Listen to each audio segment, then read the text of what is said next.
Hello everyone, welcome to commerce classes. और आज हम लास्ट टॉपिक करेंगे सेल ऑफ एसेट का, which is sale of a part of asset. मतलब कई बार ऐसा होता है कि आपकी जो एसेट है, कंप्लीट एसेट, उस पूरे की सेल नहीं हो रही है, उसमें से किसी पार्ट की सेल हो रही है। ऐसा तब हो जाता है जब आपकी जो एसेट है it consist of different components. मान लो आप होटल बिजनेस में हैं और आपने अपने होटल के लिए जो रिसेप्शन एरिया है वहां पर फर्नीचर यूनिट्स खरीदे। सो आप तो एक ही एंट्री करोगे ना कि ये टोटल फर्नीचर यूनिट है, बट इसमें डिफरेंट कंपोनेंट्स हैं। हो सकता है कि एक पर्टिकुलर टाइप का फर्नीचर जल्दी खराब हो जाता है तो उसको आप सेल कर देते हो, उसकी जगह नया पार्ट खरीद लेते हो। या आपके पास सोफा ठीक है, टेबल आप चेंज करा देते हो।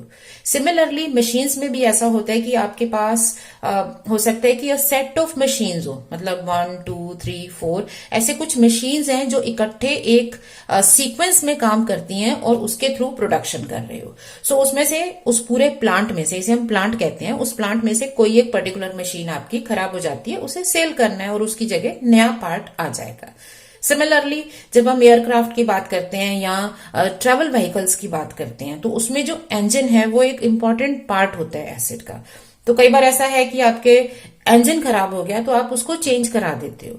सो एसेट कंटिन्यू कर रही है लेकिन उसका एक पार्ट सेल कर रहे हैं और उसकी जगह नया पार्ट आ जाएगा, या एक नया आप उसको एक्सचेंज कर लेते हो नए से। सो अगर हमारे पास sale of part of asset है तो उसको किस तरह से वर्क करेंगे। अब अगर आपने एक प्लांट खरीदा है तो प्लांट 1 लाख रुपीज का टोटल वैल्यू पे है, उसको आप डेप्रिशिएट कर रहे हो। तो अगर उसका एक कंपोनेंट अगर हम सेल कर रहे हैं, एक पार्ट सेल कर रहे हैं, तो इसका मतलब होगा कि उसका कुछ पार्ट हमारा सेल हो जाएगा और बाकी का पार्ट हमारे साथ कंटिन्यू करेगा। तो अब इसमें हम सेल की वर्किंग कैसे करेंगे। सेल की वर्किंग में हमें क्या चीजें चाहिए होती हैं। नंबर 1 हमें चाहिए सेल प्राइस। नंबर 2 हम कैलकुलेट करते हैं depreciation up to the date of sale, मतलब कितना डेप्रिसिएशन लगा जिससे हमें बुक वैल्यू मिलती है, और बुक वैल्यू से हम प्रॉफिट और लॉस सॉल्व करते हैं। तो ये 3 चीजें हमें चाहिए सेल के लिए। जब हम एक पार्ट की सेल कर रहे हैं, इसका मतलब हमें कंबाइंड इन्फॉर्मेशन दी होगी। जैसे आपको पूरा प्लांट बता दिया कि पूरा प्लांट हमने खरीदा था 10 लाख का। अब उस प्लांट में से एक पर्टिकुलर मशीन की हम सेल कर रहे हैं जो सपोज 2 लाख रुपीज की है। जो इन्फॉर्मेशन है वो हमें टोटल वैल्यू के लिए दी होगी, प्लस हमें जो पार्ट सेल हो रहा है उसकी दी होगी। 2 तरह से इंफॉर्मेशन दे सकते हैं। एक तो है कि हमें ओरिजिनल वैल्यू बता दें कि जो पार्ट सेल हो रहा है और जो टोटल मशीन है ओरिजिनली कितनी वैल्यू की थी। तो आपको क्योंकि ओरिजिन से वैल्यू पता है, आप ओरिजिन पर वैल्यू का स्प्लिट कर लोगे और आप उनको 2 पार्ट्स या 2 कंपोनेंट, 2 एसेट्स मान के अलग अलग रिकॉर्ड करोगे। उससे क्या होगा कि आपको मैटर नहीं करेगा कि हम एक पार्ट की सेल कर रहे हैं या एक मशीन की सेल कर रहे हैं। आप शुरू में ही मशीन को 2 पार्ट्स में बांट लो, जैसे मशीन एंड बॉयलर, या सोफा सेट एंड चेयर्स, और you can say travelling vehicle and engine. ऐसे अलग अलग आप कर लेते हो। ठीक है। दूसरा क्या है कि हमें बैलेंसेस जो हैं वो क्लोजिंग बैलेंसेस या बुक के बैलेंसेस दिए हैं, तो उसमें हमें क्लैरिटी नहीं होती कि पार्ट कितनी वैल्यू का था। हमें क्या करना है, we are to split that part. जो पार्ट की सेल हो गई है उसे बाकी की मशीन से, बाकी की एसेट से अलग करना है। अब वो किस पॉइंट पे अलग करेंगे, उसके लिए है कि अगर हमें ओरिजिन से वैल्यू दी है तो ओरिजिन से स्प्लिट कर दो। मतलब आप शुरू में ही उसको 2 पार्ट्स में मान के चलो। जैसे सपोज ये क्वेश्चन है, on 1 April a firm purchased a machine for 12 lakh. Then on 1 October 2018 a part of the machine purchased on this date. इस डेट की जो एक मशीन का पार्ट है 80,000 का, वो हमने सेल कर दिया। तो हमें ओरिजिन पता है।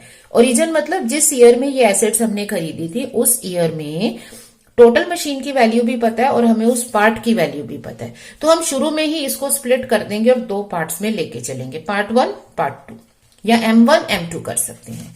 कई बार इंफॉर्मेशन हमें इस तरह नहीं दी होती है। कई बार हमें इंफॉर्मेशन सेल के टाइम दी है कि शुरू में मशीन 8 लाख की है, इतना इसका डेप्रिसिएशन चार्ज हो चुके।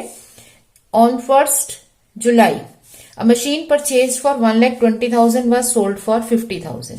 तो ये मशीन आपने इतने की खरीदी थी, लेकिन इस मशीन की ओरिजिनल वैल्यू कितनी है। अब ये वैल्यू तो हमें 1 अप्रैल को दे रखी है ना, तो अगर हमें कंपेयर करना है तो हम इस वैल्यू और इसको कंपेयर नहीं कर सकते, दोनों डेट्स अलग है। आपके पास कॉस्ट को कॉस्ट से कंपेयर करोगे, डेप्रिसिएशन को डेप्रिसिएशन से कंपेयर करोगे। सो आपको अलग अलग वैल्यूज ही लेनी होंगी। ठीक है, तो जिस डेट को हमने सेल की है उस डेट को कंपैरिजन होगा।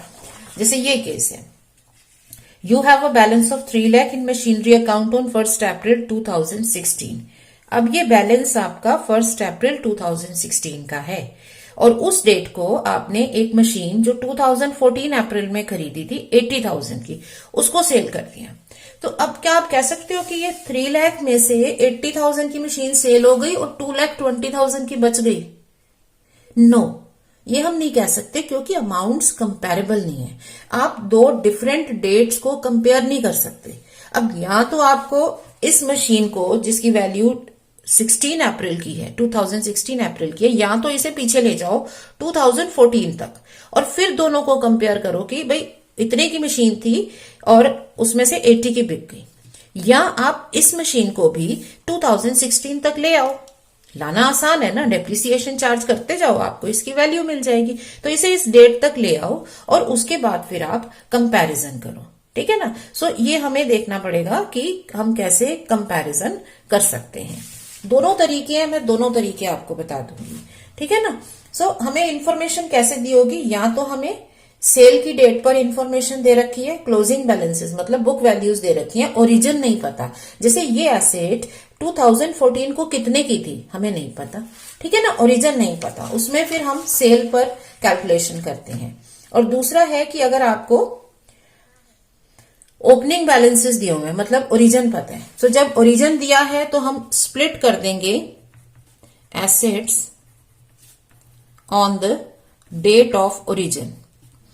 ओरिजिन की डेट को आप एसेट्स को स्प्लिट कर दो और उसके बाद आप एंट्रीज पास करो। मतलब उसके बाद आपका एक नॉर्मल क्वेश्चन है, इसे हमने 2 पार्ट्स में बांट दिया।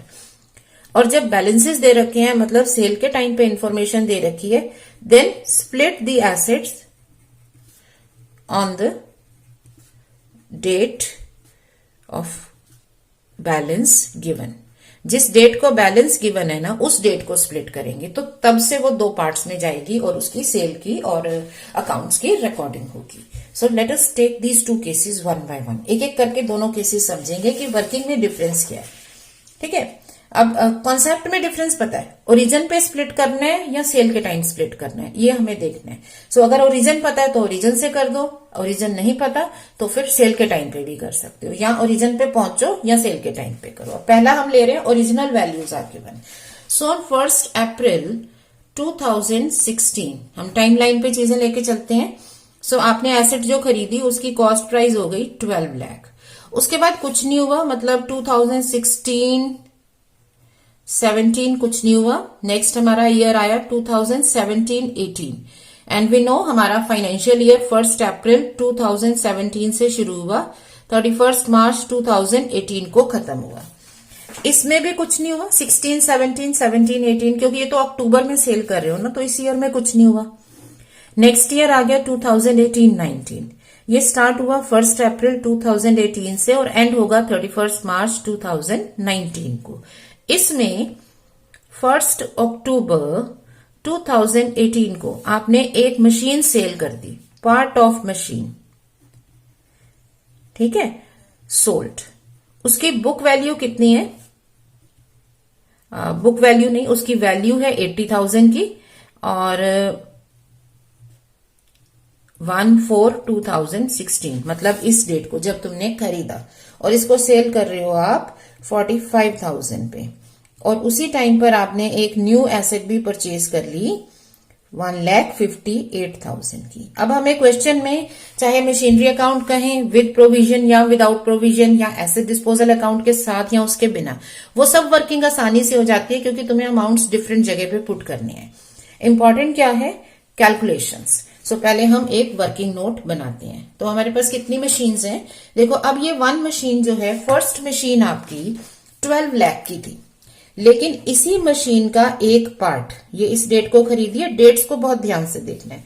तो इसी डेट को एक मशीन थी 80,000 की जो हमने इसमें खरीदी थी, उसको सेल किया। तो हम यहीं पे इसको स्प्लिट कर देते हैं कि सोल्ड मशीन कौन सी होगी और रिमेनिंग मशीन कौन सी होगी। ठीक है, या इसे मशीन 1 एंड मशीन 2 कह सकते हैं। सो तुम्हारे पास आ गया सोल्ड मशीन होगी 80,000 की और बाकी बचेगी 11,20,000 की। ठीक है ना, 12 में से ये और एक नई मशीन जो आपने खरीदी, इसे मशीन 3 का नाम दे देंगे। तो हम इसको अपनी मर्जी से नाम दे सकते हैं क्योंकि कैलकुलेशन हमें करनी है, समझना हमें है ना। सो अब हमारे पास मान सकते हैं मशीन 1, मशीन 2 एंड मशीन 3 हो गई। ठीक है, अब पहली मशीन हमारी आई 1 अप्रैल 2016 को 80,000 की और ये आ गया रिटेन्ड पार्ट। इसके ब्रैकेट में लिख सकते हैं सोल्ड पार्ट जो सेल होगा और ये होगा रिटेन्ड पार्ट, ये जो बचेगा। ठीक है, company provides depreciation at the rate of 10% per annum WDV। So depreciation का मेथड क्या हो गया 10% पर एनम मतलब टाइम का ध्यान दो, WDV। ओके, अब इसमें कैलकुलेशन शुरू करते हैं। तो अब ये हमारी फर्स्ट ट्रांजैक्शन है। अब ईयर 2016-17 में क्या किया, ये खरीद ली और कुछ नहीं, कुछ भी नहीं हुआ। तो हम क्या करते हैं, एंड में डेप्रिसिएशन चार्ज करते हैं at the rate of 10% per annum WDV। अब क्योंकि आपने ये मशीन ईयर के बिगनिंग में खरीदी है तो पूरा डेप्रिसिएशन चार्ज हो जाएगा 8,000 एंड 1,12,000। सो यहां आ गया 10,08,000 और यहां बैलेंस आ गया 72,000। तो ये बैलेंस आ गया 31 मार्च 2017 को, ये फर्स्ट ईयर जब खत्म हुआ। अब हमारा नेक्स्ट ईयर स्टार्ट होगा 2017-18। तो इस ईयर में कुछ किया, कुछ नहीं। तो हमें क्या करना है, डेप्रिसिएशन चार्ज करना है 10% पर एनम WDV। तो WDV का मतलब होता है return down value. Return down मतलब जो लिख के कम कर चुके हैं, तो कम वैल्यू है जो रिड्यूस हो चुकी है, रिड्यूसिंग बैलेंस ये है। तो 10% इसका ले लेंगे। अगर ये SLM होता या फिक्स्ड इंस्टॉलमेंट होता तो परसेंटेज हमेशा कॉस्ट पे लगती है। तो SLM में 80,000 पर और 11,20,000 पर फिक्स्ड इंस्टॉलमेंट बेसिस में होता डेप्रिसिएशन, और रिड्यूसिंग बैलेंस या WDV रिटर्न डाउन वैल्यू में जो वैल्यू रिटर्न डाउन है, जो कम हो चुकी है उस पर। तो अब हम इस पर चार्ज करेंगे। सो इसका 10%, ठीक है ना, 1,08,000।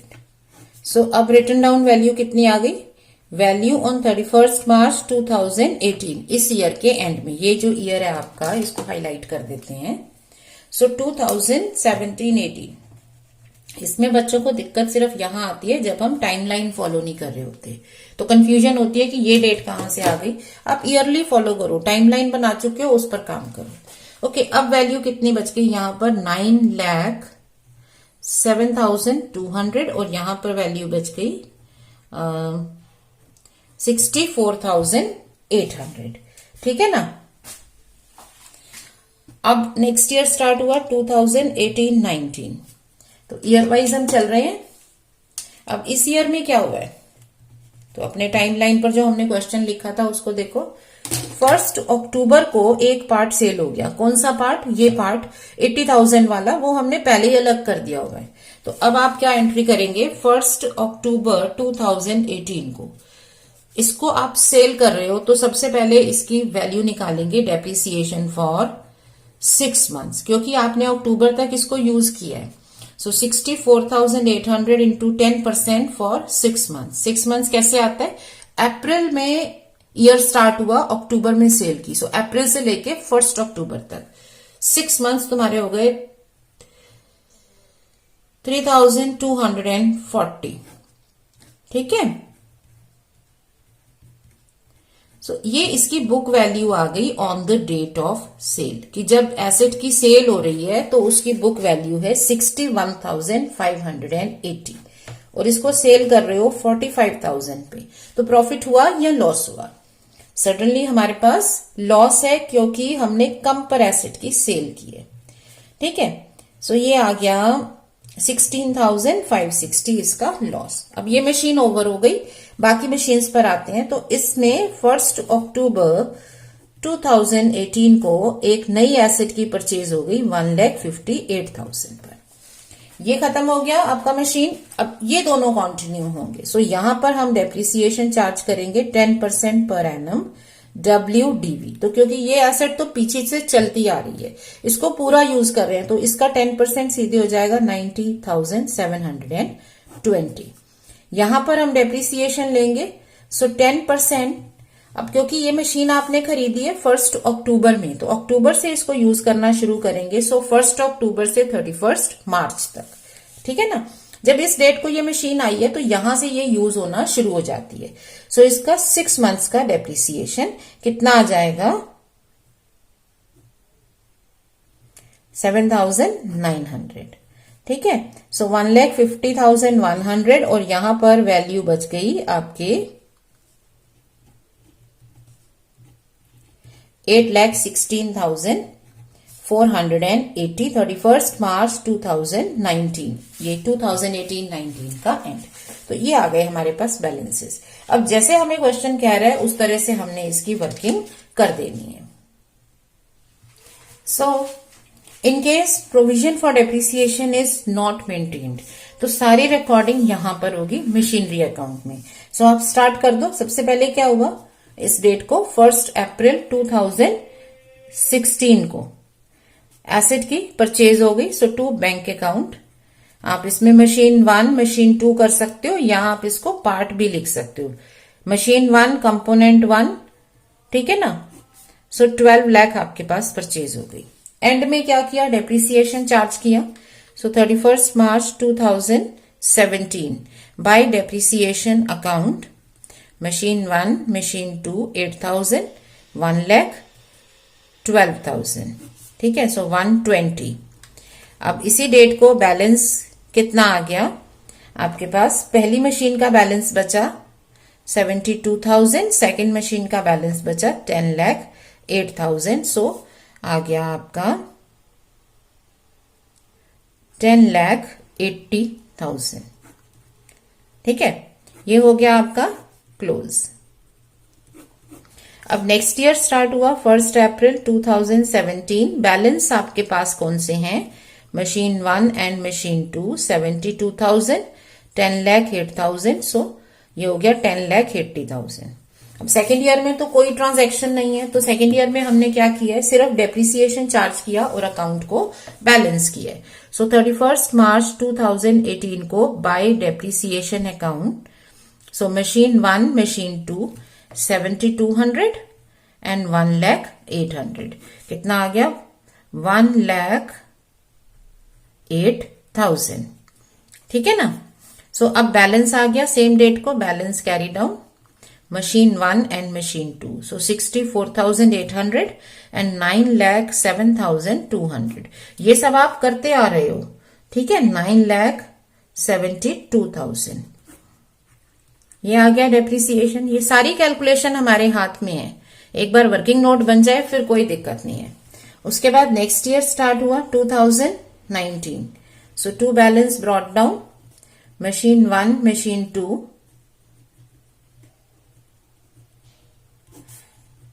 ठीक है।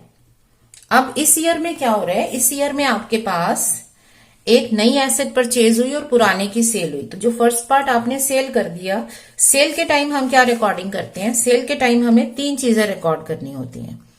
कौन कौन सी, नंबर 1 डेप्रिसिएशन, जो एसेट की सेल हो गई उस पर डेप्रिसिएशन। तो कितना डेप्रिसिएशन इसका कैलकुलेट किया था, 3,240। उसके बाद इसका sale, so by cash account और बैंक अकाउंट 45,000, और अगर लॉस ऑन सेल हो रहा है so P&L account, loss on sale of asset 16,560। So आपकी ये एसेट बुक्स में से आउट हो गई, सेल की एंट्री हो गई। अब और क्या किया है आपने, परचेज किया है। सो 1 अक्टूबर 2018 को बैंक अकाउंट मशीन 3 परचेज कितने की किया आपने, 1,58,000, ठीक है। अब एक मशीन आपकी जा चुकी है, सेल हो चुकी है, तो एंड में हम क्या करते हैं, अब तक आपको डेप्रिसिएशन का पूरा प्रोसीजर पता चल चुका है। डेप्रिसिएशन चार्ज करते हैं और बैलेंस करते हैं। तो अब डेप्रिसिएशन मशीन 2 एंड 3 पे होगा। 2 बेसिकली फर्स्ट का रिमेनिंग पार्ट है। सो यहां मशीन 2 का डेप्रिसिएशन आ गया 90,720 और इस मशीन का आ गया 7,900, ठीक है ना। तो ये आप डेप्रिसिएशन लिख दो और एंड में मशीन को बैलेंस कर दो। So machine 2 and machine 3। अब बैलेंस हम वैसे बैलेंसिंग फिगर करके भी सॉल्व कर सकते हैं, डेबिट और क्रेडिट का बैलेंस कर लो, बट हमें पता है वैल्यूज, मशीन 2 की वैल्यू कितनी बची है 8,16,480 और मशीन 3 की वैल्यू बची है 1,50,100। सो 580 669 ये टोटल हो गया। सो अब आप टोटल करके चेक कर सकते हो कि हमारी कैलकुलेशन भी ठीक है या नहीं। So this is when you are preparing machinery account. But अगर आपका क्वेश्चन कहता है कि आपको मशीनरी के साथ साथ प्रोविजन अकाउंट भी बनाना है, तो मैं इसको आपको ब्रीफली बता रही हूं। प्रोविजन का मतलब हो जाता है कि जो हमारा डेप्रिसिएशन है वो प्रोविजन में लिखा जाएगा, मशीनरी में नहीं लिखा जाएगा, है ना। अब कैलकुलेशंस तो हमारे पास सारी हैं, बस हमें ये देखना है कि उसको लिखें कहां पर। जैसे अब फर्स्ट ईयर में 1 अप्रैल 2018 टू बैंक अकाउंट, ठीक है, 2 मशीन्स थी। अब आप ये 2 मशीन्स यहां सीधे 12 लाख लिख दोगे। मशीन 1 मशीन 2 80,000 120, ठीक है। अब एंड में आप डेप्रिसिएशन जो है यहां पर चार्ज नहीं करते हो, तो आप यहां पर सीधे बैलेंस लिख दोगे, बैलेंस कैरी डाउन 12 लाख। सो डेप्रिसिएशन कहां पर चार्ज होता है 31 मार्च 2017 को डेप्रिसिएशन अलग चार्ज होता है प्रोविजन अकाउंट में। तो जो डेप्रिसिएशन आपने यहां लिखा था M1 M2 वो अब यहां पर आपको लिखना है, ठीक है। तो आपका बैलेंस हो गया यहां पर 1,20,000 इसी डेट का। अब नेक्स्ट ईयर स्टार्ट हुआ 1 अप्रैल 2017, ठीक है। सो टू बैलेंस ब्रॉट डाउन कितना आ गया 12 लाख, क्योंकि मशीन में कुछ नहीं लिखना है। सो मशीन का नेक्स्ट ईयर में क्योंकि देयर इज नो परचेज और सेल, कुछ किया ही नहीं है, तो एज इट इज बैलेंस आ जाएगा 12 लाख। ये टोटल आप कर सकते हो। डेप्रिसिएशन अकाउंट में क्या होगा 1 अप्रैल 2018 को पहले आपने बैलेंस लिया 1,20,000 और इसमें आपको पता है M1 का बैलेंस M2 का बैलेंस कितना कितना है, ठीक है ना। अब एंड में क्या किया, जो आपका डेप्रिसिएशन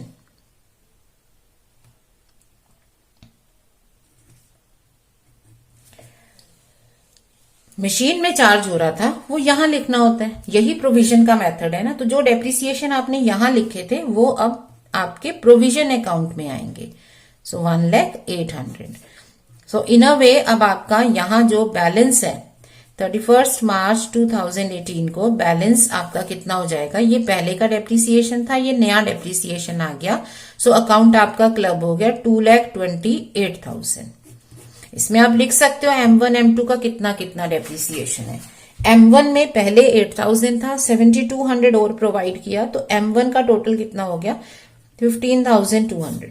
ये M1 के डेप्रिसिएशन है। ये M2 का डेप्रिसिएशन है 1,12,000 एंड 1,08,000। सो 2,12,800। तो अलग अलग लिख सकते हैं, है ना। ये सारी कैलकुलेशन हो गई। अब थर्ड ईयर आ गया 1 अप्रैल 2018 को बैलेंस ब्रॉट डाउन हो गया 12 लाख। पूरा बैलेंस है, इसमें हमें पता है M1 M2 कितना कितना है, तो आप चाहो तो डिटेल्स भरते जा सकते हो। यहां पर आपके पास बैलेंस कितना है M1 M2 15,200 2,12,800, ठीक है ना, 2,28,000 ये बैलेंस आ गया हमारे पास। अब इस ईयर में क्या हो रहा है, आपकी एक मशीन की सेल हो रही है, तो सेल के टाइम हमें क्या करना होता है 3 चीजें। Number 1 depreciation, number 2 sale price, number 3 profit और लॉस। तो पहले तो जो एसेट आप सेल कर रहे हो उस पर डेप्रिसिएशन चार्ज करो। सो डेप्रिसिएशन अकाउंट मशीन 1 जो हमने नाम दिया था जो सेल हो रही थी, तो उस मशीन पर हमने कितना डेप्रिसिएशन देना है 3,240, या वर्किंग नोट में देखो तो सेल के ईयर में 3,240 डेप्रिसिएशन चार्ज कर दिया। अब हमें डेप्रिसिएशन अपनी बुक में लेके जाने हैं मशीन अकाउंट में, क्योंकि देखो मशीन अकाउंट तो दिखा रहा है आपकी पहली एसेट 80,000 की है, बट रियलिटी में तो ये एसेट 80 की नहीं है ना, ये पुरानी हो चुकी है, पर दिख नहीं रही यहां पर। अब क्योंकि आप इसको सेल कर रहे हो तो आपको इसे एग्जैक्ट वैल्यू पे बताना पड़ेगा कि अब इसकी वैल्यू कितनी है। तो जो डेप्रिसिएशन आप पहले अलग लिख रहे थे अब उसको उठा के यहां डाल दो। तो यहां जो हमने डेप्रिसिएशन एक्यूमुलेट किया था, इस एसेट का कितना डेप्रिसिएशन था 15,200 पहले से था, और इस बार हमने और चार्ज कर दिया 6 मंथ्स का, तो इसका जो टोटल डेप्रिसिएशन है अब वो हमें इस मशीन में डालना पड़ेगा। So by provision for depreciation account कितना, इस डेट को हम इसका डेप्रिसिएशन मशीन अकाउंट में ले जाएंगे, क्योंकि जब मशीन की सेल होती है तो उसको फिर उसकी ट्रू वैल्यू पे करना है। 80,000 ट्रू नहीं है, 80,000 तो तब थी जब खरीदी थी 2 साल पहले, अब तो ये इसकी वैल्यू चेंज हो चुकी है, तो अब आपको बुक में चेंज करके दिखानी पड़ेगी। अब आपका प्रोविजन नहीं चलेगा, क्योंकि प्रोविजन क्यों रहेगा, जो एसेट बिक गई तो उस एसेट के सारे अमाउंट्स भी हमारी बुक्स में से निकल जाने चाहिए। तो प्रोविजन को यहां से निकालो, प्रोविजन क्रेडिट में इकट्ठा हो रहा है ना, तो जब इसमें से कुछ निकालना है तो क्रेडिट का उल्टा डेबिट, तो डेबिट में इसे निकाल दो। कितना, 15,200 पहले से आया और 3,240 बाद में आया, तो कितना हो गया 18,440। ठीक है, 18,440 इसका डेप्रिसिएशन आ गया। अब सेल की रिकॉर्डिंग करो, तो सेल किया आपने 45,000 पर, और प्रॉफिट और लॉस की रिकॉर्डिंग करो जो हम ऑलरेडी कैलकुलेट कर चुके हैं। सो लॉस हमने कितना कैलकुलेट किया था, 16,560। ठीक है, तो ये हो गई हमारी एंट्री सेल की। अब नेक्स्ट क्या है, इसी ईयर में एक परचेज भी किए, सो आपको परचेज की एंट्री करनी है टू बैंक अकाउंट M3 15,80,000। आपने तीसरी मशीन 15,80,000 की खरीदी है, ठीक है ना। अब आपको 15,80,000 नहीं है, सॉरी, ये 1,58,000 है। ये देखो यहाँ पर 1,58,000 है। ठीक है, तो ये आप एक बार चेक कर लेना टोटल्स। नाउ 1,58,000, ओके, ठीक है, ये एसेट आपने खरीद ली। अब एंड में क्या होगा, 31 मार्च 2019 को अगर आप इसको बैलेंस करते हो तो कितना बैलेंस आएगा मशीन 2 और 3 का। बिना टोटल किए भी हम ये बैलेंस लिख सकते हैं। कैसे, क्योंकि मशीन रिप्रेजेंट कर रही है जो मशीन्स हमारे पास हैं। तो यहां चेक करो, फर्स्ट मशीन थी, सेकंड थी, एक नई खरीद ली। अब फर्स्ट मशीन तो आपकी जा चुकी है, तो कौन सी मशीन्स बची, सेकंड एंड थर्ड। तो ये मशीन है आपकी, सेकंड मशीन है 11,20,000 की। सो फर्स्ट मशीन गई, सेकेंड मशीन 11,20,000 और थर्ड मशीन 1,58,000।